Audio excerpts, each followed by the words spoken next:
ontem à noite do Maranhão, né, veio agora de manhã, está a manhã toda aqui no IML fazendo esse acompanhamento.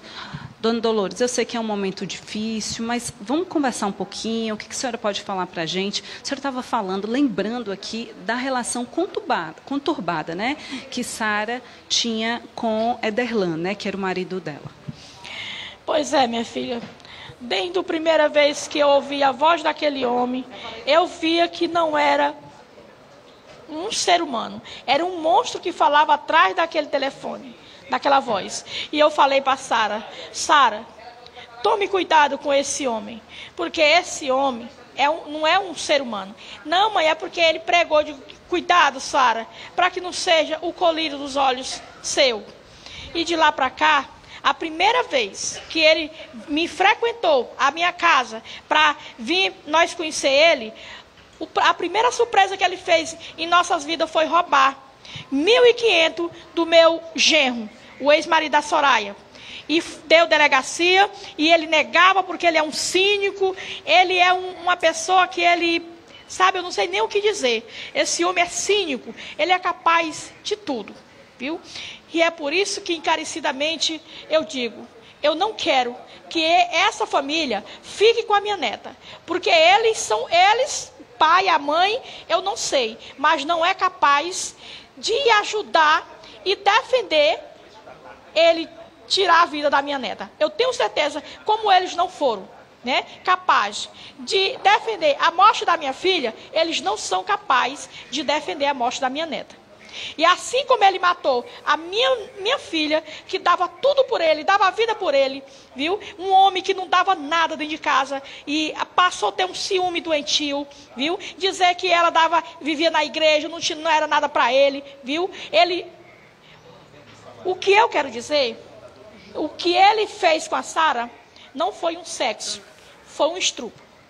Dona Dolores, inclusive a gente tem informação que ele deve passar por uma audiência, e aí o que a gente quer saber, ele está com uma prisão, que é uma prisão que não é ainda a prisão preventiva, é uma prisão temporária, né? Ele a qualquer momento pode acontecer dele ser solto, ou essa prisão pode ser convertida para uma prisão preventiva. O que a senhora acha dessa situação, de ainda não ter sido já convertida, né, para uma prisão preventiva? Como é que fica seu coração de mãe diante de uma situação como essa? Até porque o próprio Ederlan, que apontou onde estava esse corpo, né, na sexta-feira, no sábado ele foi lá, mostrou onde que tinha deixado lá o corpo, e ele chegou a confessar para a polícia esse crime.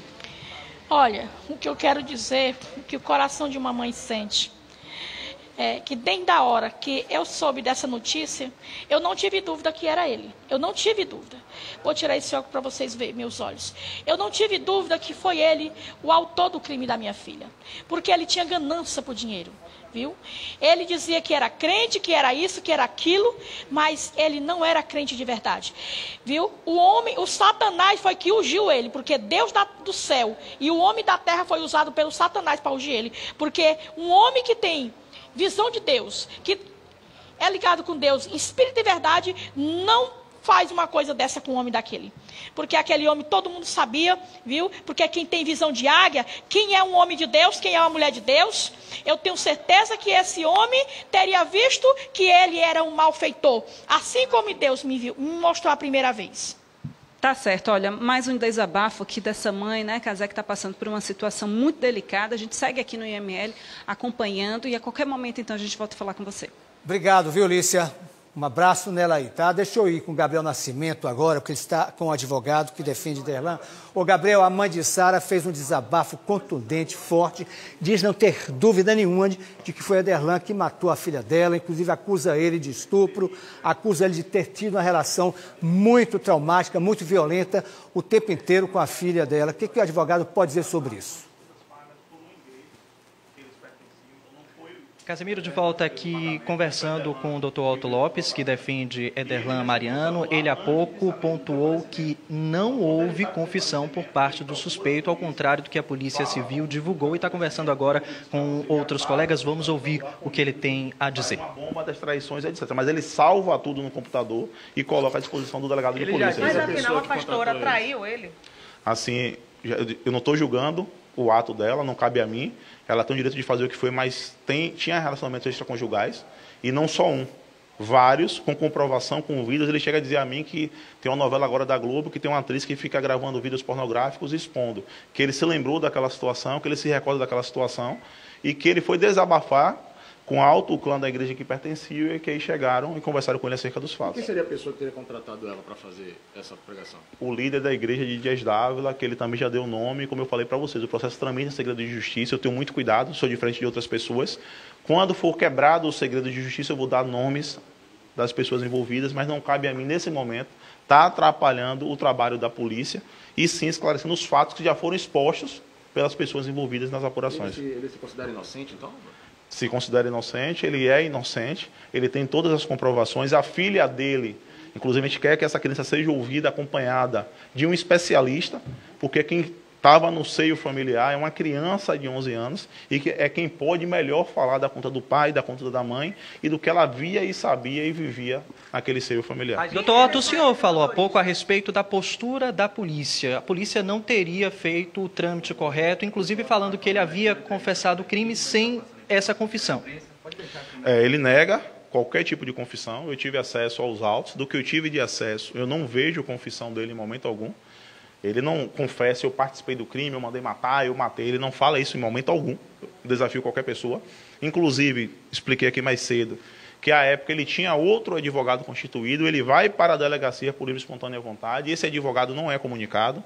Ele fica em delegacia de 5 horas da tarde até 00h10, sem nenhum decreto prisional em seu desfavor, e processo tem regra. Processo não é julgo, que a regra muda a cada momento. As regras não foram respeitadas. A gente entende já que essa prisão é ilegal, e se é ilegal, relaxa, nós vamos lutar pelo relaxamento da prisão. Sobre a... Você considera que foi ruim, não foi legítima essa prisão? Ele está preso até agora como uma grande massa carcerária do Brasil, que se encontra presa de forma injusta. Mais do que 70% das prisões no Brasil são ilegais, e essa é mais uma prisão ilegal. Sobre a audiência de custódia, doutor Otto? Com exclusividade, Gideon disse que ele recebeu... Muito bem, Casemiro, como você pode acompanhar, e quem está acompanhando também o QVP sabe bem que nesse momento todos os colegas têm muitas perguntas, muitas dúvidas a respeito desse caso de repercussão nacional. Aqui na palavra de doutor Otto, o questionamento, mais uma vez, da postura da Polícia Civil. Ele afirma que a prisão não foi feita da melhor forma possível, que a prisão, inclusive, teria sido ilegal, e agora a gente aguarda o posicionamento dele a respeito da audiência de custódia, que ainda não aconteceu, e há pouco ele falava também que não houve intimação para que essa audiência de custódia fosse realizada nos próximos dias. Vamos seguir acompanhando o que ele diz aqui. É o senso dele de localização para dizer para onde ele vai. Coincidências existem, até porque o ambiente, o local, o odor, aí eu não sei explicar, no momento oportuno eu coloco ele para conversar com você, ele te explicará. Então você acredita que quem possa ter cometido esse crime tenha sido algum desses homens que a pastora possivelmente manteve relações? É uma linha que tem que ser investigada, tem que ser observada, não cabe a mim estar imputando a ninguém. Eu quero justiça e não injustiça. Então, eu sei, confio na Polícia Civil da Bahia, confio nas autoridades policiais que nós temos, e no momento oportuno tudo será esclarecido. Ederlan não tem nenhuma relação com os fatos, e os verdadeiros culpados serão encontrados. Ele é a primeira pessoa que foi apreendida, e isso causa um clamor popular, uma repercussão, só que assim, essa rapidez em dar respostas, já tem diversos exemplos no Brasil que causam injustiça. Depois de um tempo, comprova-se que aquela pessoa não teve nenhum tipo de envolvimento, esse será mais um caso. E eu não vejo, após isso, a retratação, a oportunidade de fala. E temos que ter muito cuidado no momento de dar uma resposta de uma pessoa que teria cometido um crime, não transformar um inocente em criminoso porque ele é inocente. Casemiro, pode fazer sua pergunta e à medida em que a gente tiver a oportunidade, agora há pouco eu com repasso. Fontinelli, falando não ter dúvidas, falando que Ederlan tratava a filha dela com violência, que inclusive cometia estupros. Palavras da mãe de Sara. Isso não é levado em conta de maneira nenhuma pelo advogado? Ele descobriu que Sara estava guardando dinheiro. Daqui a pouquinho a gente vai fazer essa pergunta a ele, Casemiro, mas pontuando que há pouco o advogado, em conversa com os colegas aqui durante essa coletiva, disse que de fato havia uma relação conturbada, que inclusive o suspeito sabia de que havia uma traição, ele teria descoberto há cerca de um ano. Na ocasião, segundo o advogado de defesa, a pastora pediu mais uma chance e o que teria acontecido agora, segundo o advogado, é que ela voltou a trair Ederlan. A gente vai seguir aqui ouvindo o advogado Otto Lopes. Quando a Ederlan sair pela porta da frente, vocês têm a mesma oportunidade de reconstruir a imagem dele. Todo tempo ele E a gente está se colocando à disposição, mais uma vez. Estamos querendo que a justiça seja feita, que os verdadeiros responsáveis sejam identificados e vamos aguardar os próximos passos. A Ederlan, eu te garanto que ele, mais uma vez, em busca de salvar a família, foi conversar com pessoas da igreja, demonstrou o que estava passando e, infelizmente, esses atos aconteceram. Como, onde a polícia da Bahia é capaz, a polícia da Bahia é um exemplo para todo o Brasil, irá trazer os elementos que irão comprovar que, ao final, ele não tem nenhuma participação com os atos. Doutor Otto Casemiro Neto tem uma pergunta para o senhor. Há pouco nós conversamos com a família que garante que, para além da relação conturbada, Ederlan teria tentado agredir sexualmente a então companheira. Procede essa informação? Me causa estranheza essa informação, porque um relacionamento de 13 anos, uma filha de 11, ela nunca procurou a polícia para registrar um boletim de ocorrência. Então, de uma hora para outra, você transformar uma pessoa que tem 13 anos de convívio como um monstro é complicado. E assim, volto a dizer a vocês, quem está dizendo não é Ederlan nem a defesa. Já foi ouvido um Elicácio. Elicácio assume a relação extraconjugal. Seria o motorista de Uber que ela se relacionava. E eu estou falando porque já foi exposto na mídia pela própria autoridade policial.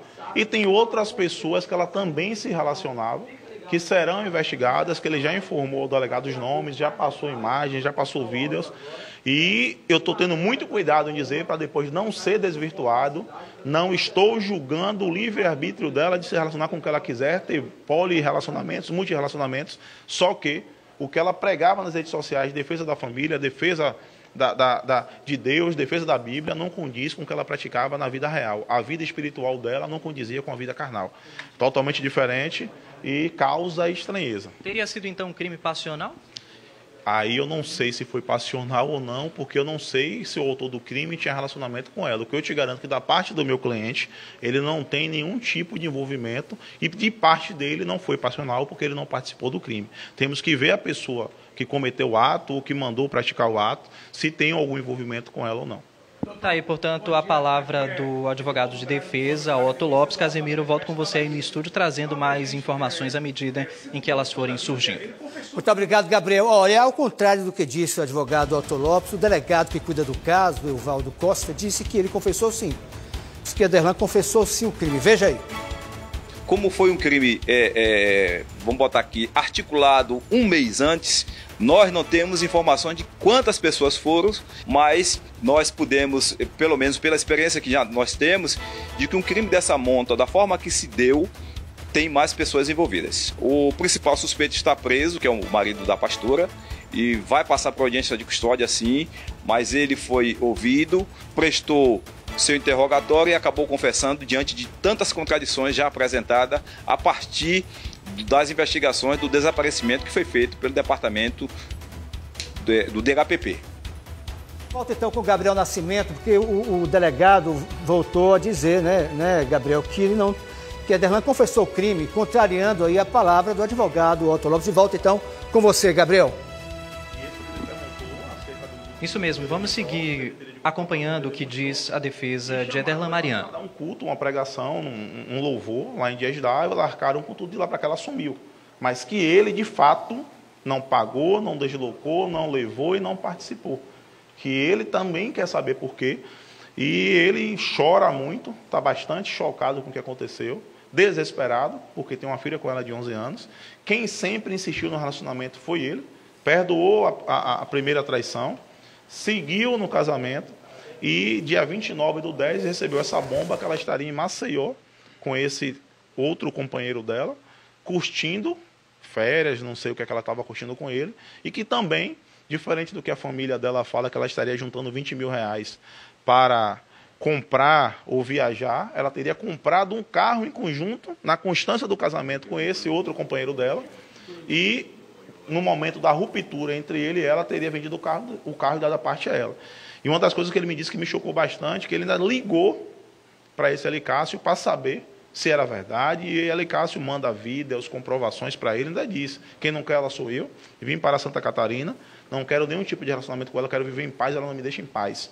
E aí ele pergunta, ela confirma, só que ele não tem nenhum tipo de relação com esses fatos. Ela também estava se relacionando com outras pessoas, e toda a comprovação está nos autos. O próprio Elicácio, no depoimento dele, ele fala que é um dos motivos que levou ele a romper essa relação, não sei se conjugal ou extraconjugal, que o mundo hoje permite, né, vários tipos de relações amorosas, e não cabe a mim julgar o direito de cada um de escolher de forma que quer viver amorosamente.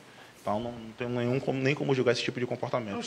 Tá aí, portanto, Casemiro finalizando essa coletiva com o advogado Otto Lopes, advogado de defesa de Ederval Mariano, ele que explora, portanto, essa segunda versão de que a pastora havia traído o companheiro. Claro que as investigações da Polícia Civil continuam e vão em busca dessas outras pessoas que teriam tido a participação nesse crime bárbaro que chocou a todos nós. Volto com você aí no estúdio. Obrigado, Gabriel. Daqui a pouco mais informações. Daqui a pouco uma entrevista, mais trechos da entrevista ao vivo com a mãe de Sara Mariano, Dona Dolores, que está com Lícia Fontinelli.